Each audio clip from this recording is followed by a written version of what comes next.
From our studios in Los Angeles and Tampa, this is Green Tag Theme Park in 30. I'm Philip. I'm joined, as always, by my co-host, Scott Swenson of Scott Swenson Creative Development. Scott, wow, it was a week. It was a week for a lot of big announcements this week, and of course, I am, of course, more Halloween centric, and so of course the one that was biggest for me, and also I would argue, 'tis the season, Scott. 'Tis the season. Tis the season. But of course, Philip, you do know who you're talking to, right? I mean, I understand that from a creative standpoint, from a development standpoint, from an installation standpoint. Believe me, I'm with you on that. You're definitely knee deep in Halloween already with branding and whatnot. Yeah. So Six Flags unveiled their new Extreme Fright Fest option. So basically, what this is Six Flags announced that they have secured rights to do haunted houses based on a lot of very familiar IPs that we would all recognize. Saw, The Conjuring, Annabelle, The Nun, Stranger Things, like Beep Beep Beep, Stranger Things, Army of the Dead, Texas Chainsaw Massacre, Trick or Treat, and DC comic book series DCeased. Okay, so I'll read excerpts here and then we'll talk a little bit about it, but this is all from their official press release. Six Flags Entertainment Company unveils Fright Fest Extreme, presented by Snickers, featuring an expansive lineup of terrifying horror franchises ahead of the brand's highly anticipated annual event beginning September 7th. That's another big thing, beginning September 7th. And now here's where it gets a little confusing. So basically, the last we heard about the merger is that on July 1st, which as of this recording is tomorrow, that they anticipate the merger to be complete. The Department of Justice has not officially commented one way or the other, as far as I've seen on that. So right now we're like, I guess what's going forward, because no one is saying it's not. If it does go forward, right, this would be after that merger. So it would be the new merged Six Flags company, which means they would have 42 properties under that branch. And they do not say what is going to what, except for, and this is another interesting point, except for Six Flags Great Adventure in New Jersey and Magic Mountain in Los Angeles. Those are the only two that they've really, and the Mexico park. So those two plus Mexico, they've given us details. However, by the time this all happens, the portfolio will include 42 parks. And they did mention that mixes of these would be at other parks, but they didn't say where. So just keep that in mind for context. Regarding specifically the Six Flags Great Adventure in New Jersey and Magic Mountain, they said that both of those two parks will have Saw, Stranger Things, Army of the Dead, The Conjuring, Annabelle, The Nun, Trick or Treat. Great Adventure will have kind of like an exclusive one featuring the Texas Chainsaw Massacre from Netflix and Legendary, while Mexico will have an exclusive maze based on the DCeased, the best-selling comic series in DC Comics. They say that here a mix of the above mazes will also be available at additional Six Flags parks, building upon the legacy of the event's renowned reputation across the United States and Mexico. Six Flags Magic Mountain in Los Angeles, Fright Fest Extreme will operate on select Thursdays through Sundays, September 7th through November 3rd, making the park's largest and longest Fright Fest with 32 nights, which is a lot of nights. And the expansion and investment of added horror franchises will establish Six Flags Magic Mountain as the leader in California with a record of 20 haunted houses and scare zones. So if we're just looking at this as there's so many things that are interesting in this. It's clearly they're looking at the Mexico market. They're also looking at the Jersey market. They're not. So basically places where there are not other big competitors, right? And if you think about this look at how many regional parks they have access to, and those regional parks that do not necessarily have IP, officially licensed IP things. So in theory, they could be coming into markets where there's no other IP competition, official IP competition whatsoever, and they can bring in, these houses. So that's a very bold stroke, and I think especially them honing on Mexico because it's a good market, but we never really hear Universal's not there, right? It's one of the good markets that Universal isn't in. And last thing too, if you think about this, so Six Flags Magic Mountain is right in the same market as Universal Hollywood, right? They're like 30 minutes from each other. So now you're going to have a situation where Stranger Things will be at Magic Mountain this year, and it will not be at Universal Hollywood like it was the past several, many years. So you have this even in the competing markets. We don't know what they're going to do with Knott's, but potentially Knott's could be called Six Flags, next month, and there could be also a Stranger Things there too. We don't know about any of that, but that would be, right next door. So I want to also pair this with a few other pieces of data, because to me, what this says is that Netflix is trying to become Disney. So on its surface, this looks like a Six Flags Halloween story.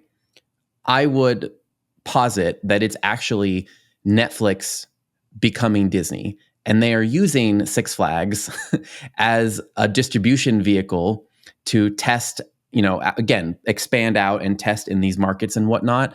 But this to me is a Netflix story. This is Netflix has looked at the Disney model, and they have decided that it's a pretty good model, because we've already talked about how the parks are the most profitable part of Disney right now. And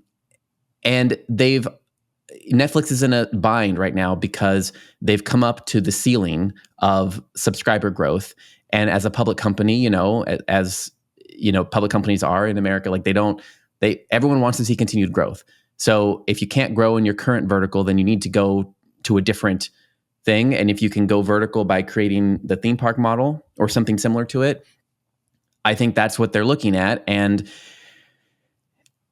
this is a huge step in there. You combine that with the news that we saw about the Netflix house, which essentially, I know we want to get through this, but essentially last week, we didn't cover this, but mentioning it now, Netflix has announced they're making Netflix houses that are venues coming to Pennsylvania and Texas. Again, look at the sectors they're choosing, right? Jersey for this, and then Pennsylvania, and then Texas, where Universal's also looking at, but if they get there first, right? And they're looking to make these Netflix houses, which we don't have many details on, but basically it seems like it's going to be an FEC that has a little miniature IP-based things in them.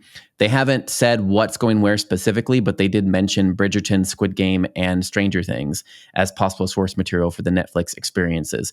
So basically, I see this as they're looking at what if we can create a theme park-like experience, and if it's like 1/3 the cost of going to a Universal property and it still has the IPs, is it going to tip people over? And then they're experimenting to see, I think the data is what they're going to get from the Six Flags deal. They're going to get so much data of understanding all the different markets and what plays well and what price points work and whatnot. So I'm going to let Scott speak. The last piece I'm going to add here is the co-CEO of Netflix gave an interview after some of this was announced on Decoder, and they asked him, is Netflix a streaming company still? He said, we definitely think of ourselves as an entertainment company first. We seek to be an entertainment company that does what's very hard for other companies to do, which is to bring a real capability and competency to the creative aspect. You see those competencies in many traditional media companies like Disney. So basically, no, we don't see ourselves as a streaming company. We see ourselves as an entertainment company, which is, as you suggested, opening the door. And I'm going to take it even one step further. If this relationship, because let's be completely honest here, the Six Flags Cedar Fair merger is two park organizations that have had, it's not a secret, have had some financial challenges over the last few years. And so it's kind of like we've got two mediocre companies coming together to form a bigger mediocre company. I don't know. Or are they going to build off of each other's strength? And by mediocre, I'm not talking about quality. They each park has their own unique quality. And it is my experience with both brands is it's very inconsistent, and it's very specific to be, it's very park specific as to what they do well in each park. But what I'm talking about is financial weight, financial success. And you've kind of planted the seed, Philip. If Netflix is going to become a Disney after the merger, is there another purchase that just might happen somewhere down the road?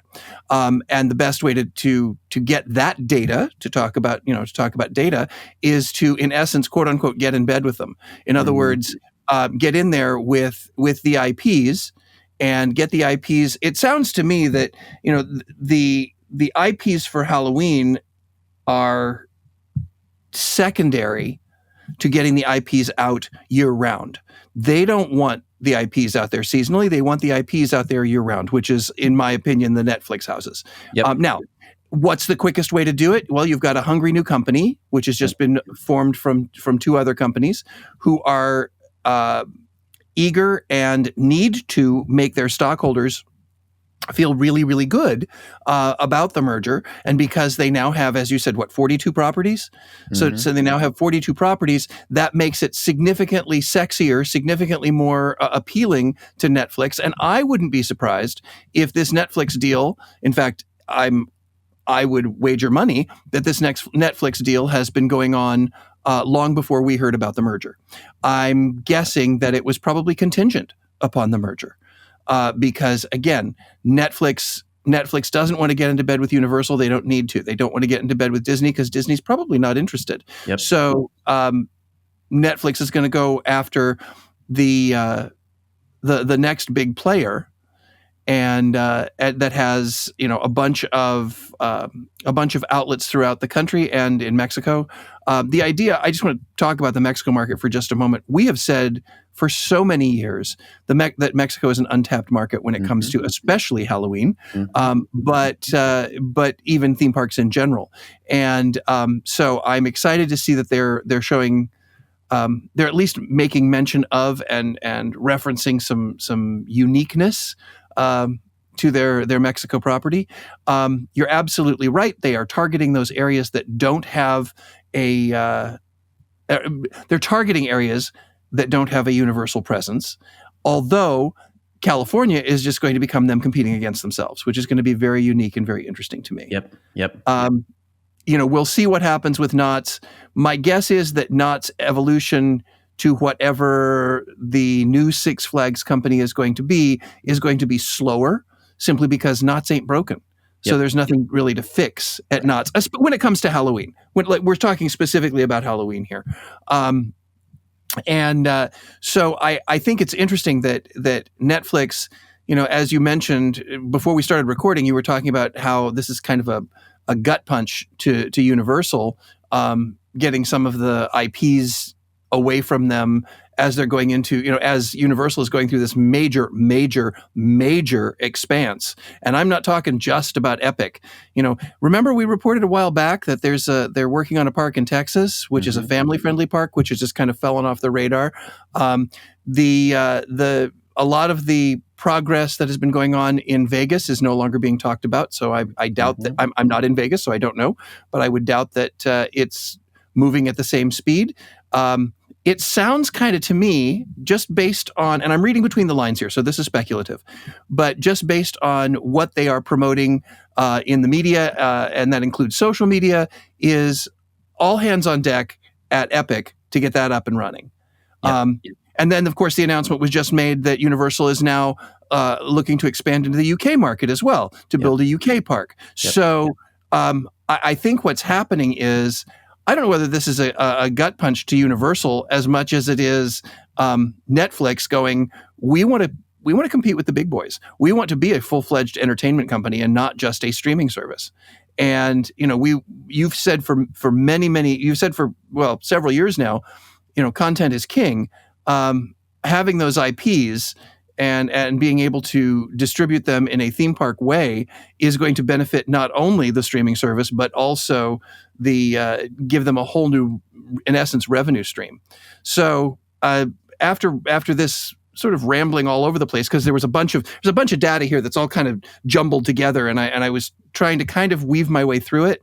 But I think that we may see the first step to Netflix becoming a theme park chain. Yes. Regarding the Universal stab in the back. I do think that it is. I mean, well, I think it's a pretty big blow to them. Now, that's what I think. But as we always often say, what we don't matter as much as the guest. So does the guest even notice? I don't know. And I think that's what we're going to find out in Halloween. Well, I we're mean, going to find out what again, I think to your point, this is not about, I mean, to our both of our points, I think, is that this is really not about Halloween. This is about the data. And they're going to find out, this Halloween, like all of what they need to know. And here's a few things, right? So first of all, they as in Six Flags Magic Mountain did do Saw last year, if you remember. However, it opened 2 weeks late and they couldn't get the walls built. So all they had was the traps and then like blank black walls. So here's the thing. So if they do set up this Stranger Things thing, are in the same market as Universal just did it last year, is it just going to highlight that Universal is so much better? And then is Universal then going to be able to use that to say that we are kind of like the masters of everything, and that's why you should trust us for Texas instead of Netflix, right? But Texas, from what they've released so far, Texas, the focus from Six Flags in Texas and the focus from Universal in Texas are two different demographics. From what they've been talking about, I don't think so. I think Universal house it's the friendly park. It's the family friendly park in Texas. That's the Universal approach. But I think that the Netflix house also was targeting family friendly because Bridgerton. So I think there's going to be elements there. How is Bridgerton family friendly? Well, I think they're going to want to tap into the family market. I guess we don't know. You're right. I don't know stroller moms whose kids are going to go, "Oh, Mom, let's go see Bridgerton." I don't see that as family friendly at all. I see that as significantly more adult based. Yeah, I guess they haven't released. Well, we don't know. I guess we don't know, right? We don't know what they're going to put in Texas at all. Exactly. And as so far it could as be family friendly or could not be, we don't know. As far just based on the brands alone, it doesn't seem like there's not a whole lot for stroller moms here, which is kind of the vibe that we were getting from the early press releases for Universal. So we'll see. I think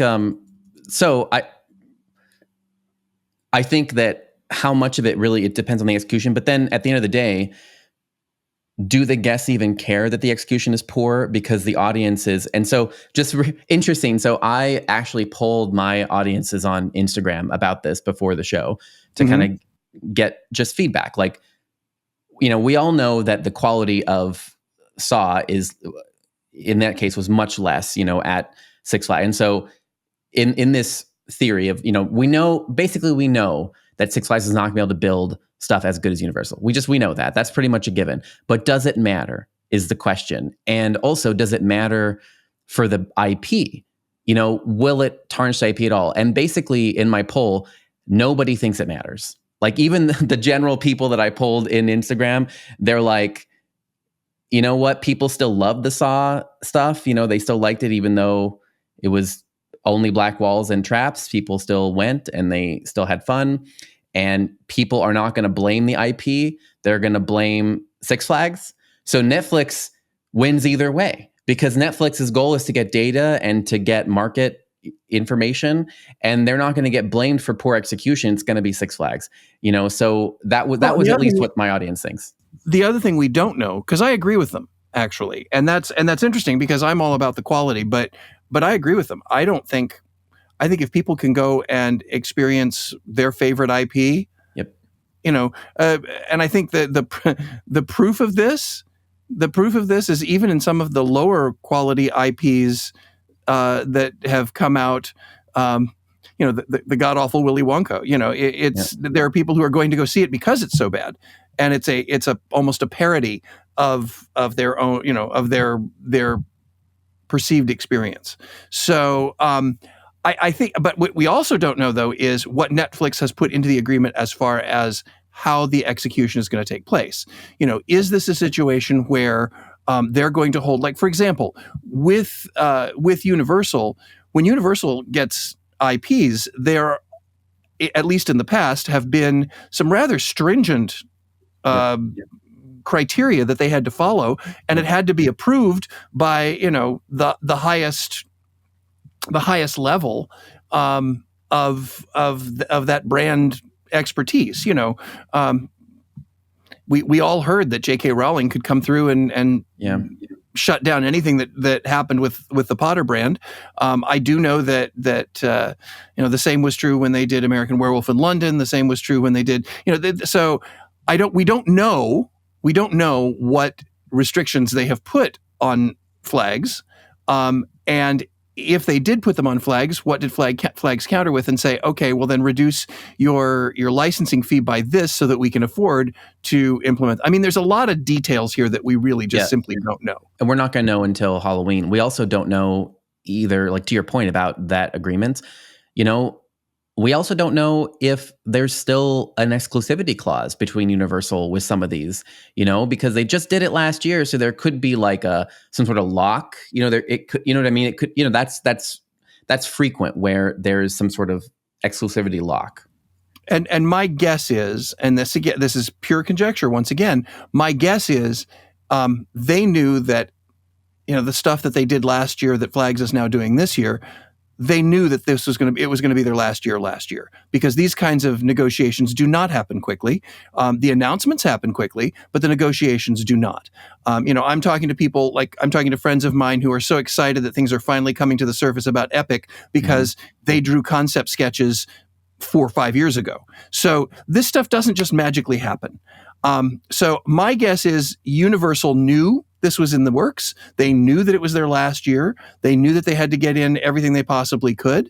And whether, again, aligning everything, whether the agreement, the Netflix agreement for all of these IPs was something that was contingent upon the merger or not, we still don't. I mean, we'll never know, really. Yeah, we'll never know. Yeah.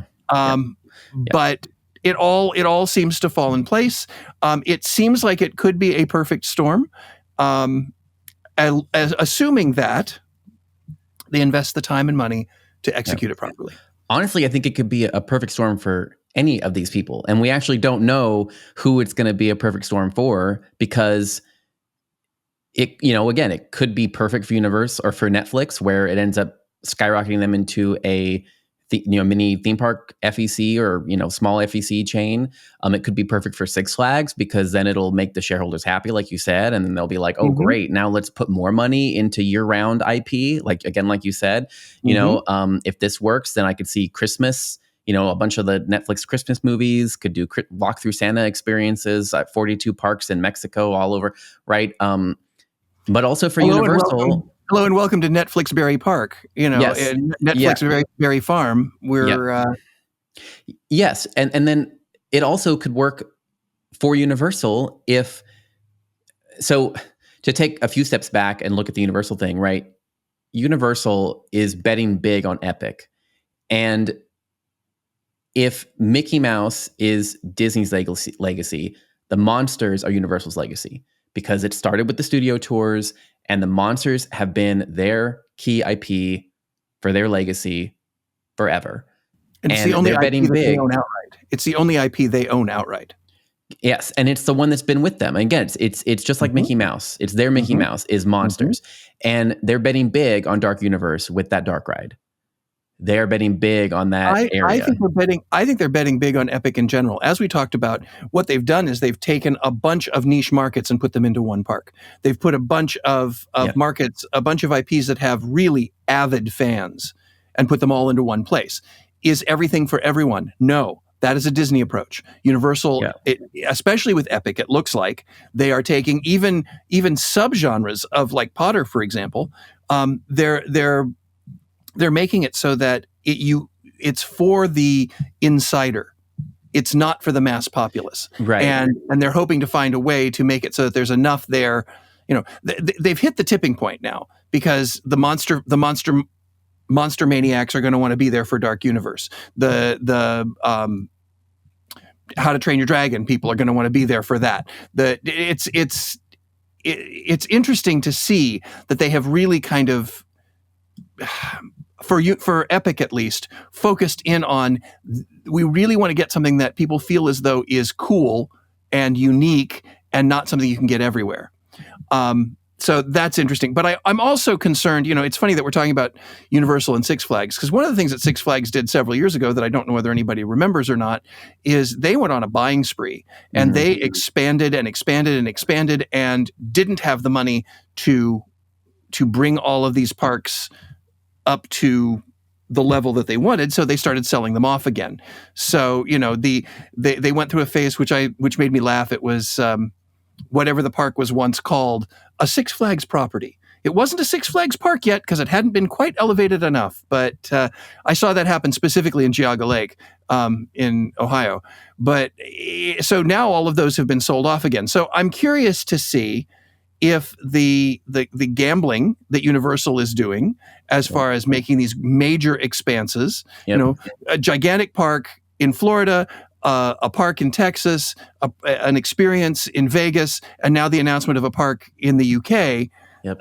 They got a lot going. They got a lot of pots to be stirring here. Yes. So they're overextended. They're overextended, and that's why this is so critical, because they're overextended right now, and they need Epic to work, and they're betting big on the one that they can control, which is the dark universe, which is monsters, which is horror, which is also what they're betting on in Vegas. And that's the next one. So it goes Epic, then Vegas. That's the next one slated. And that's horror and horror.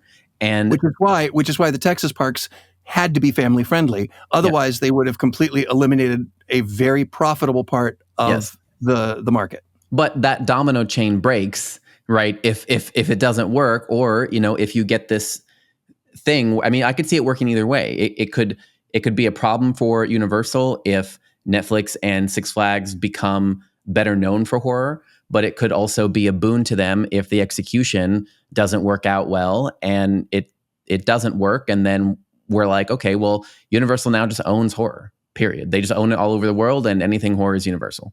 Yeah, I just don't see that would be their marketing strategy, because I don't think they're leaning in as much to monsters as you do. I think it is an important part of Epic, but it is a part of Epic. It is not a monsters park. It is 1/5. But it has of the park. It has until we see what Potter's announced, right now it has the biggest investment ride. Yes, and it's also got the most attention because it was the most recently announced. Remember when they announced How to Train Your Dragon? We were all over that and thought that was brilliant, and thought that was a wonderful announcement. But How to Train Your Dragon didn't have the investment in the ride technology they're looking to put for Dark Universe. I mean, that's just what I'm saying. I could say you're right, and that makes sense from a business standpoint too, because again, no one can pull that right from them. They own it. Yep. So they're going to put the biggest investment in something that they won't have to change. Now, I won't even go into the discussions that either we've had or I've heard other places about how repeatable is it going to be, but that's a whole nother story. It's interesting. It's interesting. I don't see it as them leaning as heavily into horror as you do, but it is clear that they recognize, here's a brand we own. I still think Potter is king. I still think Potter is going to be the reason people go to Epic. I still think that some of the gaming IPs. I think Monsters is a part of it, but I don't think they're, from a business model, they're leaning into it as heavily as you do. I do think, however, that from a seasonal standpoint, from a Halloween event standpoint, they could have some concerns about the Netflix brands going to a competitive park, and especially a competitor park that has something to prove now because they've just merged or will just merge. Well, and something that Netflix will find out with their Netflix houses is that it is not as easy as Universal and Disney make it look. I mean, clearly we're just talking about how overstretched Universal is, but the regular guest, doesn't know any of that, and they think it's easy. Like, it's not. We all know how hard it is to make these FECs and make these things work. Mm-hmm. And to my knowledge, there hasn't been a successful immersive installation thing like the Netflix house that they are pitching. That has not worked anywhere.